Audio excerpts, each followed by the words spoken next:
Zalikal kitabul la raiba fih, tidak ada keraguan baginya, hudan lil muttaqin, dan juga petunjuk bagi orang yang beriman, orang yang bertakwa kepada Allah Subhanahu wa taala. Jadi tuan-tuan dan puan-puan, hadirin hadirat rahmati Allah sekalian, beruntunglah bagi kita ni umat akhir zaman.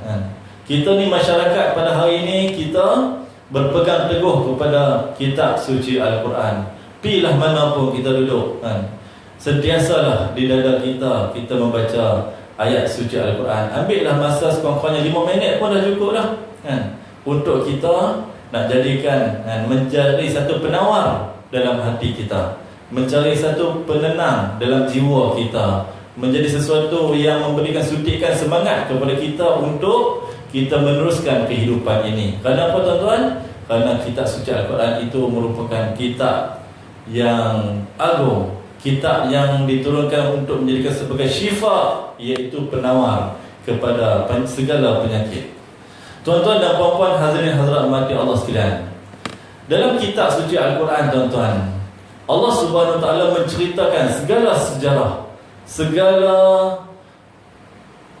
aspek-aspek kehidupan dalam hidup kita ni tuan-tuan, semuanya terkandung di dalam Al-Quran. Yang berkaitan dengan kitab suci Al-Quran ini, Allah Ta'ala telah menurunkan satu surah yang berkaitan dengan surah An-Naba.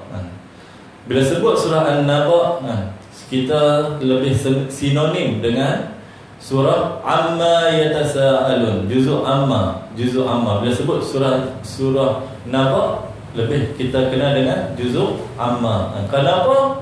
Kerana ayat yang pertama diturunkan, itu bermula dengan ayat Amma yatasa'alun. Jadi tuan-tuan dan puan-puan, hadirin hadirat mati Allah sekalian, sebagaimana yang kita ketahui bahawasanya surah An-Naba ini merupakan surah Makkiyah. Surah Makkiyah yang mana mengandungi 40 ayat. Dan juga surah ini membicarakan tentang hari kebangkitan, dan juga bukti kewujudannya dan fenomena kekuasaan Allah Subhanahu wa taala. Kemudian ia menceritakan yang berkaitan dengan situasi ataupun keadaan kepada mereka yang beriman pada hari tersebut. Menceritakan juga tentang pendustaan hari kebangkitan. Jadi tuan-tuan dan puan-puan, hadirin dan hadirat mati Allah sekalian, ketika Rasulullah SAW berdakwah di kota Mekah, sebab tu ayat ini diturunkan di Mekah, banyak di kalangan pengikut-pengikutnya ataupun orang masyarakat jahiliyah ketika itu, ataupun orang kafir Quraisy, mereka mengingkari tentang kebenaran hari kebangkitan. Mereka menyatakan bahawasanya hidup ini adalah untuk selama-lamanya. Apabila kita mati, maka matilah. Tak ada hidup yang kali kedua setelah itu. Maka oleh itu Allah SWT menjelaskan dalam surah An-Naba ini yang berkaitan dengan hari kebangkitan. Dan juga ada juga Allah Ta'ala telah menceritakan tentang beberapa golongan yang berkaitan dengan golongan orang yang beriman dan beramal soleh, dan juga orang yang ingkar, orang yang kufur, yakni orang kafir, orang yang tak mahu menerima ajaran yang dibawa oleh baginda Nabi Muhammad sallallahu alaihi wasallam. Tuan-tuan dan puan-puan, hadirin hadirat mati Allah sekalian, ayat yang pertama yang menyatakan tentang Amma yatasa'alun, yang mana ketika itu Allah Subhanahu wa taala memulakan ayat ini berkaitan mengenai apakah mereka saling tanya-menanya. Kerana apa tuan-tuan? Kerana hadirnya seorang Rasul, seorang Nabi yang membawa berita yang gembira dan juga berita yang menakutkan. Maka bagi orang yang tidak mahu beriman, maka mereka menolak apa yang telah dibawa oleh Nabi Muhammad sallallahu alaihi wasallam. Maka di sinilah Allah SWT menyatakan bahawasanya Allah Ta'ala memulakan dengan Amma yatasa'alun,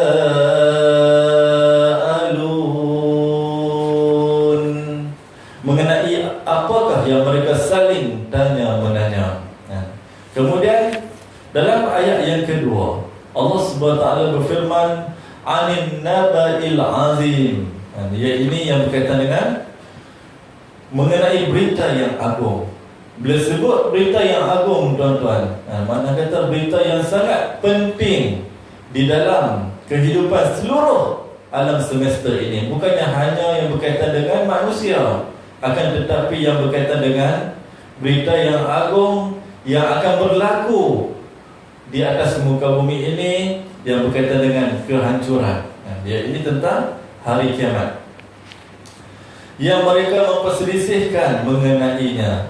Anin naba'il azim allazi hum fihi mukhtalifun, yang mana mereka padanya mukhtalifun. Mukhtalifun itu maksudnya mereka memperselisihkan tentang kabar berita tersebut. Seterusnya Allah Subhanahu wa taala berfirman, "Kalla saya'lamuna thumma kalla saya'lamun." Allah Taala menyatakan bahawasanya tidak sekali-kali mereka bakal mengetahui. Makna kata, tuan-tuan, bagi mereka yang tidak mahu beriman, tidak mahu mendengar apa khabar berita yang dibawa oleh Nabi Muhammad sallallahu alaihi wasallam, maka untuk apakah mereka nak diperingatkan lagi? Maka Allah Ta'ala kata tidak sekali-kali mereka bakal mengetahui. Mana kata mereka sentiasa berada dalam keadaan kejahilan. Mereka sama sekali apabila Rasulullah menyampaikan satu wahyu yang telah disampaikan oleh Allah Subhanahu Wa Taala untuk disampaikan kepada umatnya, kepada masyarakat ketika itu, maka mereka sekali-kali tidak mempercayainya. Malah mereka mendustai dan juga mereka mempermainkan segala apa yang telah dibawa oleh baginda Nabi Muhammad sallallahu alaihi wasallam.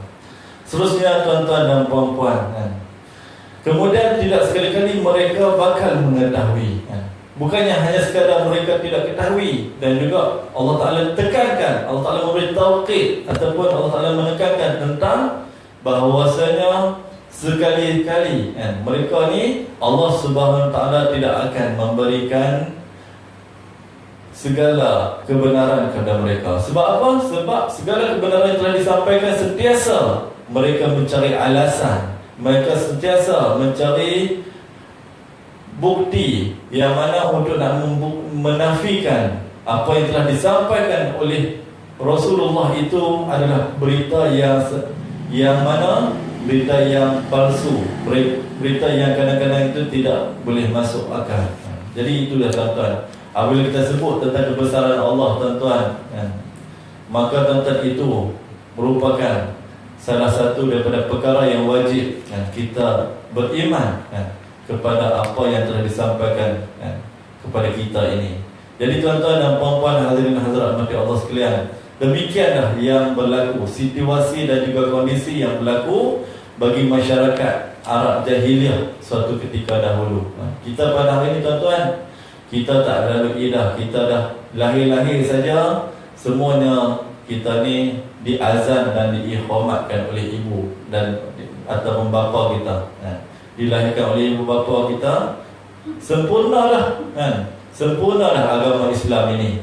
Jadi, tuan-tuan, walaupun kita dilahirkan dengan sempurna, iman kita ada juga yang masih lagi goyang, masih lagi lemah. Ada juga di kalangan kita masih lagi mengkufuri segala nikmat Allah Ta'ala.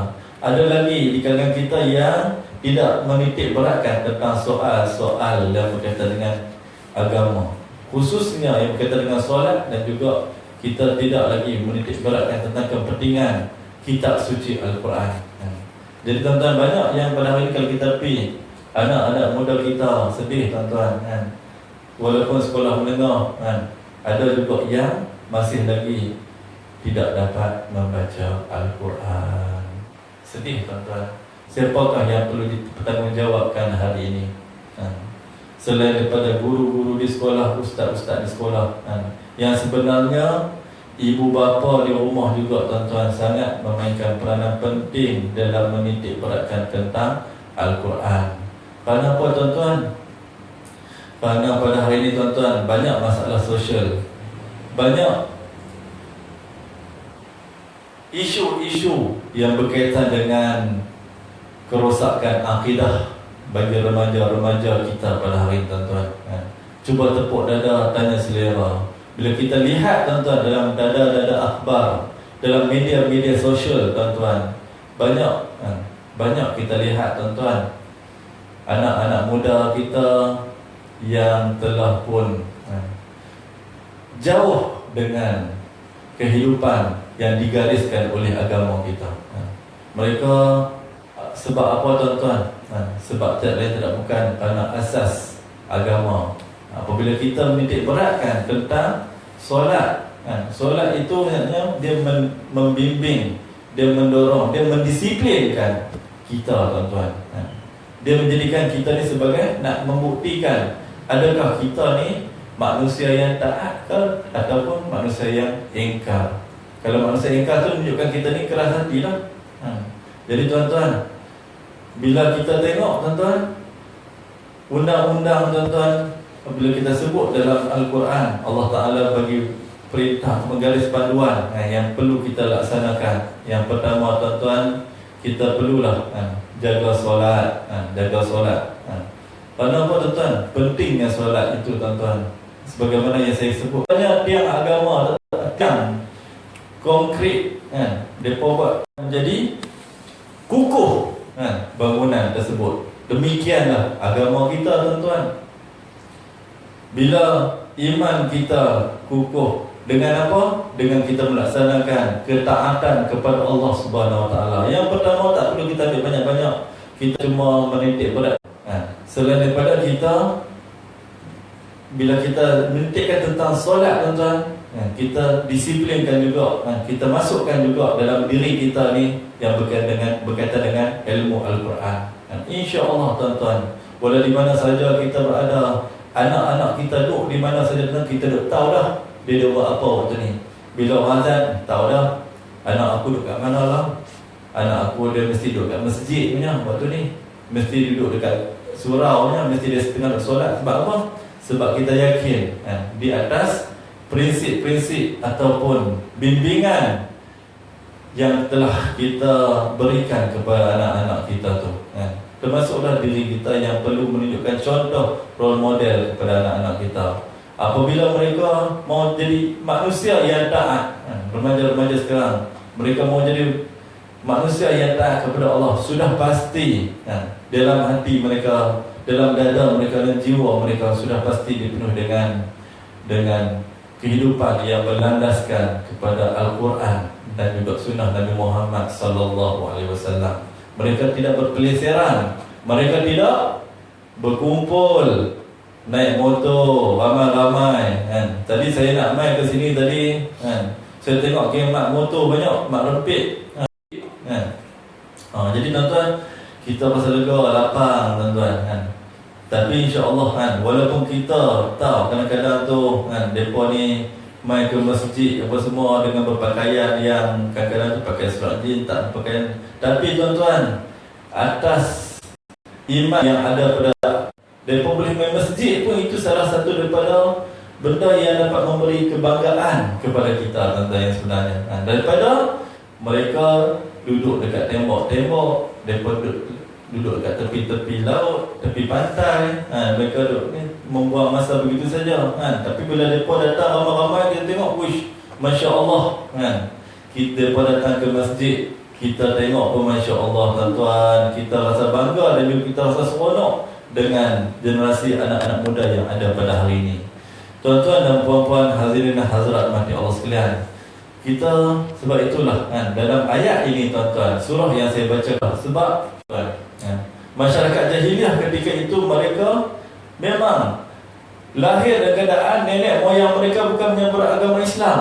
Mereka mempunyai fahaman agama masing-masing, yang mana mereka ikut agama yang telah diajarkan, yang telah ditinggalkan oleh nenek moyang mereka. Mereka tidak mengenal siapakah Tuhan yang sebenar yang patut disembah.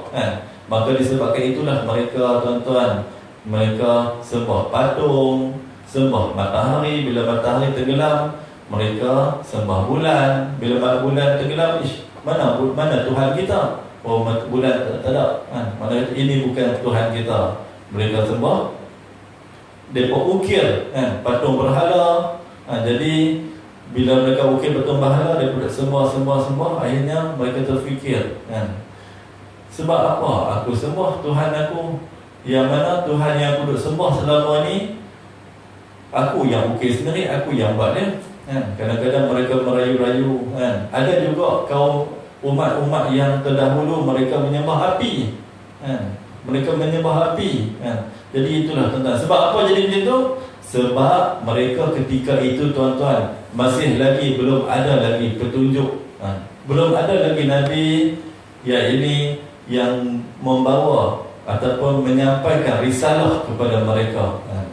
Jadi tuan-tuan, ketika itu tuan-tuan, yang mengikut, yang taat kepada ajaran yang dibawa oleh Nabi Muhammad SAW ketika itu tuan-tuan, ialah bukannya di kalangan orang-orang yang cerdik pandai, orang yang kaya raya, sebagaimana kita ketahui Abu Jahal, Abu Lahab, yang ikut ajaran yang dibawa oleh Nabi Muhammad SAW ketika itu tuan-tuan, hanyalah di kalangan fuqara, masakin, orang-orang yang fakir, orang miskin, orang-orang hamba abdi dan sebagainya. Itu pun tuan-tuan, mereka ikut ajaran yang dibawa oleh Nabi, akan tetapi tuan-tuan, mereka diseksa. Sebagaimana kita ketahui bahawasanya umat yang terdahulu, mereka memperjuangkan agama Islam dengan iman yang tebal.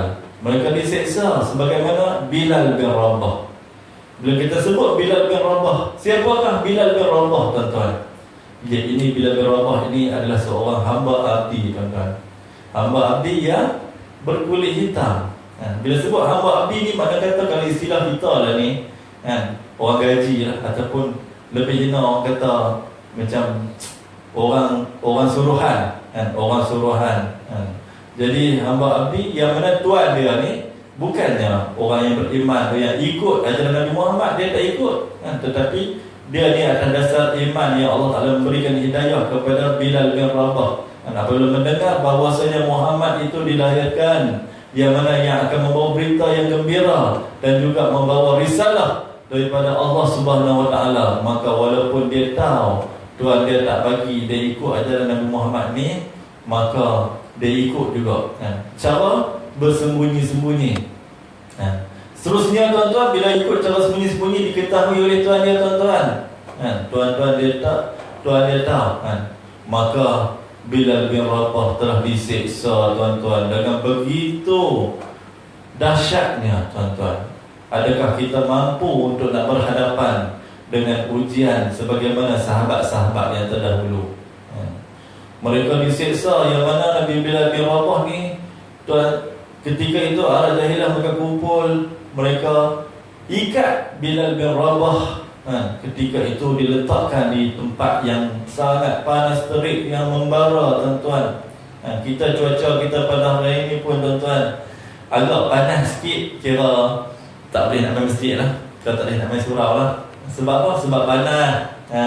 Kadang-kadang panas tak boleh nak main surau ni, panas lipik sakit kepala.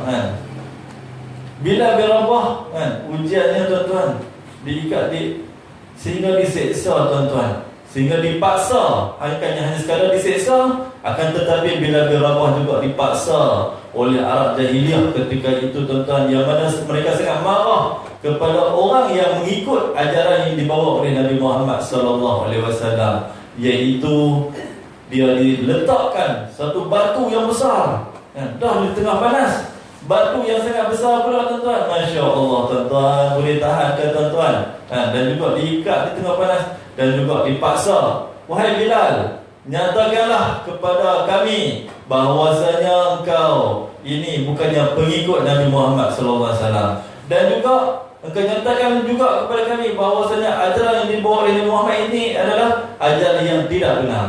Itu tuan-tuan, mereka cakap dengan marah, dengan maki hamun, dengan kata macam-macam, sehinggalah Bilal bin Rabah dengan iman yang kental, dia tetap menyatakan bahawasanya Allahu Ahad, Ahad, Ahad. Sehingga diseksa. Sembah sekarang ni, wahai kaum umat, wahai kaum daripada Arab Jahiliyah, yang mana perjuangan sebagaimana Allah Ta'ala berfirman, A'udzubillahi minasyaitanir rajim, kuntum khaira ummatin ukhrijat linnas ta'muruna bil ma'rufi wa tanhauna 'anil munkar. Jadi itu kata Allah Ta'ala kata, kamu adalah sebaik-baik umat. Siapakah yang dimaksudkan oleh Allah Subhanahu Wa Ta'ala ini? Kita inilah. Adakah kita inikah yang dikatakan sebaik-baik umat ini? Akhir zaman, sebaik-baik kurun adalah kurunku, Rasulullah kata. Dan juga kurun selepas aku dan kurun selepas aku, Rasulullah menyatakan. Kita ni kurun yang ke berapa, tuan-tuan? Tak tahu kurun ke berapa, tuan-tuan. Jadi sebab yang dikatakan kamu adalah sebaik-baik umat itu, tuan-tuan, adalah iman yang ada kepada para sahabat yang terdahulu, tuan-tuan. Sebagaimana, tuan-tuan, kita lihat satu lagi kisah yang saya nak kongsikan bersama dengan tuan-tuan yang hadir, ribuan yang ramai pada malam ni kan. Selain daripada kita nak baca kitab tafsir ini saja, itu kisah yang berkaitan dengan seorang sahabat yang kaya raya. Seorang sahabat Rasulullah SAW yang kaya raya, iaitu yang bernama Abdurrahman bin Auf. Bila sebut kisah Abdurrahman bin Auf, beliau merupakan seorang yang kaya raya. Sebelum dia masuk Islam dia dah kaya dah. Abdurrahman bin Auf radhiyallahu anhu, dia dah masuk Islam ni pun dia kaya juga. Tetapi tuan-tuan, di saat itu, tuan-tuan, ketika Rasulullah SAW sedang memperjuangkan agama Islam di atas muka bumi ini, tuan-tuan, maka tuan-tuan, kita ni Islam ni bukannya kita ni orang kaya-kaya ketika itu. Para sahabat-sahabat yang mengikut ajaran yang dibawa oleh Nabi Muhammad bukannya kaya raya, tuan-tuan. Maka Allah Ta'ala hantarkan, Allah Ta'ala masukkan hidayah. Bila sebut hidayah, tuan-tuan, kita pada hari ini kita dah sebut, tak pergi Mekah tahun ni, tak pergi buat umrah tahun ni, aku tak dapat hidayah lagi. Bila sebut hidayah, bukan maksud macam tu, tuan-tuan. Bukan maksud, tuan-tuan, kita ni tak pergi Mekah tak dapat hidayah. Yang sebenarnya kita dilahir, kita dah dapat seruan hidayah dah daripada Allah. Yang tak dapat hidayah ataupun taufik dan hidayah ni adalah umat-umat yang terdahulu. Bila sebut hidayah umat-umat yang terdahulu ni, mereka ketika itu mereka masih lagi belum benar-benar mengenal itu agama Islam. Mereka masih lagi belum mengenal dengan sebenar-benarnya agama Islam. Sebagaimana Allah Ta'ala berfirman, Inna dina indallahil Islam. Sesungguhnya agama yang Inna dina indallah, sesungguhnya agama di sisiku itu adalah agama Islam. Anda kata itu merupakan pengiktirafan oleh Allah Subhanahu Wa Ta'ala yang berkaitan dengan Islam. Agama-agama lain Allah Ta'ala sebut juga, sebagaimana Allah Ta'ala sebut dalam surah Al-Kafirun, A'udzubillahi minasyaitanir rajim. Ayat yang terakhir, lakum dinukum waliyadin. Itu Allah Ta'ala kata, bagi kamu agama kamu dan bagi kami adalah agama kami. Mana kata bermula daripada Nabi Adam AS hinggalah Nabi akhir zaman Nabi Muhammad SAW, ada yang beriman kepada Allah, ada yang tidak beriman. Bila sebut mereka tidak beriman ini, tuan-tuan, mereka mempunyai pelbagai agama. Antara agama yang kita tahu bahawasanya agama Nasrani, agama Majusi, dan juga agama-agama yang lain, Kristian, Buddha dan sebagainya. Jadi tuan-tuan, agama yang Allah Ta'ala sebut adalah agama yang Allah Ta'ala redai, Allah Ta'ala iktiraf, ialah agama Islam. Jadi tuan-tuan, kita ni selaku umat Nabi Muhammad SAW yang beragama Islam, yang pertama, kita ni perlulah menjadi sebagai umat yang terbaik sebagaimana para sahabat terdahulu. dengan sebenarnya ajaran kitab suci Al-Quran, dan juga kita menjaga tanggungjawab dan juga segala perintah yang Allah Ta'ala berikan kepada kita. Nah, iaitu antaranya iaitu solat. Jadi kembali kepada kisah Abdul Rahman bin Auf. Adakah kita mampu untuk nak ikut sebagai role model? Contoh, kita nak ikut umat, kita nak ikut Nabi kita, Nabi Muhammad SAW. Nabi Muhammad, walaupun kita ketahui Nabi Muhammad hidup dalam keadaan sederhana, Rasulullah hidup dalam keadaan sederhana, dengan sifat yang mulia yang ada kepada Nabi Muhammad SAW, dengan sifat yang penuh kesabaran untuk menyampaikan dakwah, seruan dakwah kepada umatnya ketika itu. Bila sebut kesabaran, Nabi Muhammad diuji lebih teruk lagi pada para sahabat. Jangan kata dari para sahabat, kalau kita nak bandingkan kita dengan sahabat, kita ni Allah Ta'ala uji kita sikit, sahabat juga diuji dengan lebih teruk. Bagaimana kita lihat Abdul Rahman bin Auf daripada seorang yang kaya, tuan-tuan. Seorang yang kaya raya, akan tetapi dia sanggup menginfakkan seluruh harta yang dimilikinya itu ke jalan Allah.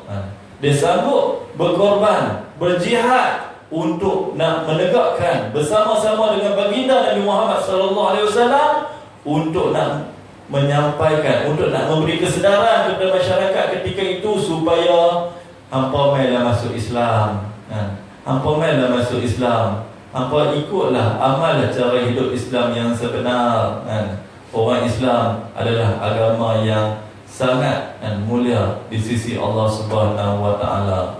Dan juga tuan-tuan dan puan-puan hadirin dan hadirat mati Allah sekalian, beliau, yakni Abdul Rahman bin Auf radhiyallahu anhu, dia sanggup, dia korbankan segala hartanya, dia infak, dia bagi bantuan segalanya, dia sedekahkan harta-hartanya kepada fakir-fakir miskin. Dia bantu Rasulullah SAW untuk nak meneruskan kehidupan, untuk memperjuangkan agama Islam di atas muka bumi ini. Sehinggalah daripada seorang yang kaya raya, tuan-tuan, dia menjadi orang yang tidak berharta. Sehinggalah satu saat, tuan-tuan, apabila kisah Abdul Rahman bin Auf radhiyallahu anhu ini, dia pergi ke tempat, ketika itu Rasulullah dan juga para umat-umatnya, sahabat-sahabat yang ikut ketika itu berjuang, ketika itu mereka tidak mempunyai apa-apa harta. Jadi tuan-tuan, dari segi ilmu dan juga kepakaran yang ada kepada baginda, yang ada kepada sahabat Nabi Muhammad sallallahu alaihi wasallam, iaitu yang bernama Abdul Rahman bin Auf radhiyallahu anhu, dia mampu memikirkan bagaimanakah cara untuk nak cari balik duit, nak cari balik harta untuk nak menampung makan, minum para sahabat yang ikut ketika itu yang sedang dalam kelaparan. Maka Abdul Rahman bin Auf, dia pun berniaga balik. Dia berniaga kecil-kecilan balik, sehinggalah dia jadi kaya balik dan dia boleh bantu balik umat Islam ketika itu.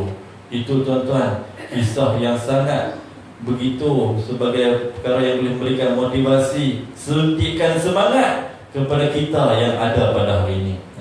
Sekiranya kita, tuan-tuan, pada hari ini, masa pun dah nak cukup dah, kita pada hari ini, tuan-tuan, kita melihat masyarakat kita kadang-kadang, tentu sebagaimana Rasulullah SAW sendiri bersabda dalam sebuah hadis, kullu ibn Adam khata'un wa khairul khata'in tawabin. Setiap anak cucu cicit Adam itu ada melaksanakan kesalahan, dosa-dosa. Maka sebaik-baik kesalahan kita, sebaik-baik kesalahan manusia itu, sebaik-baiknya ialah dengan jalan kita menuju takwa kepada Allah, iaitu dengan cara kita bertaubat dengan bersungguh-sungguh kepada Allah Subhanahu Wa Taala.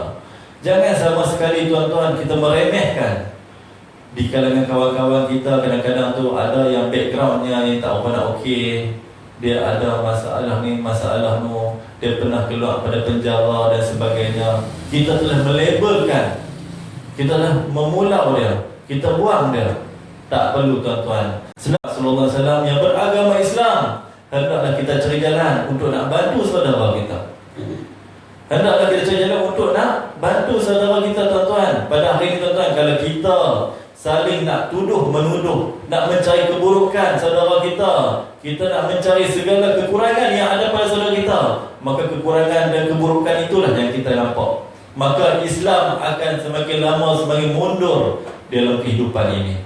Tetapi tuan-tuan, kalau kita ada jiwa dan perasaan sebagaimana yang dimiliki oleh para sahabat yang terdahulu, tuan-tuan, sahabat-sahabat radhiyallahu anhum, yang mana mereka sanggup berkorbankan segala harta, nyawa dan segala-galanya demi untuk nak membantu saudara-saudaranya, sahabat-sahabat yang lain untuk mencari redha Allah. Dan juga kepada orang kafir Quraisy yang memusuhi mereka. Yang memusuhi mereka, tuan-tuan. Satu lagi, tuan-tuan, mereka sama sekali tidak pernah memusuhi pada orang masyarakat Arab jahiliyah ketika itu. Marah, mereka sentiasa ada dalam diri mereka sifat kesabaran. Sifat kesabaran yang penting dalam diri kita. Jadi, tuan-tuan, dengan adanya sifat kesabaran, maka, tuan-tuan, itulah yang dikatakan Islam itu. Islam itu teguh, Islam itu terus berkembang hingga ke seluruh pelosok dunia. Di serata-ratanya, tuan-tuan, disebut dia agama Islam, orang tahu orang Islam ni adalah orang yang penuh hidup dalam keadaan tata tertib, sopan santun, tata susila dan sebagainya. Jadi itulah, tuan-tuan dan puan-puan hadirin hadirat mati Allah sekalian, memandangkan masa mencemburui kita yang sebenarnya banyak benda yang perlu saya ceritakan, tetapi masa mencemburui kita akan sambung pada minggu akan datang, insya-Allah. Jadi saya mohon maaf di atas segala kekurangan, dan mudah-mudahan Allah Subhanahu Wa Taala memberkati segala kehidupan kita. Allah Subhanahu Wa Taala memberikan kekuatan kepada kita untuk menjadi hamba yang taat dan beriman kepada Allah Subhanahu Wa Taala. Seterusnya Allah Taala memberikan kejayaan hidup kita dan juga generasi muda pada sekarang ni hidup keadaan kejayaan dalam dunia akhirat, kejayaan di dunia dan di akhirat, insya-Allah. Aqulu qawli hadza wa billahi taufiq wa hidayah. Assalamualaikum warahmatullahi wabarakatuh. Terima kasih, tuan-tuan, di atas perhatian.